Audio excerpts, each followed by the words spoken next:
niba ari amabandi ya mbere natekereje nkabona ni abafotogarafe. Bazi ko umufotogarafe ashobora guhera ku mu ex wa mbere amupostinga umusheri wakajyana abakiriya kumbi yewe bose n'abasheri kandi babasheri nyine ni nabo ba likinga ni nabo commenting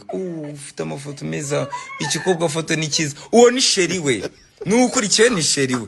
abona bandi n'aba ex nabo barabonana cyiza cyabo ntago abafata ahita kubya n'abakiriya ahita none se akubwira iki n'abakiriya mabandi ntago abafata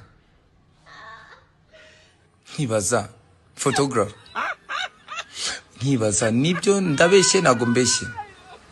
ntago nyamenye n'ubundi baracyara abakiriya barabarose cyangwa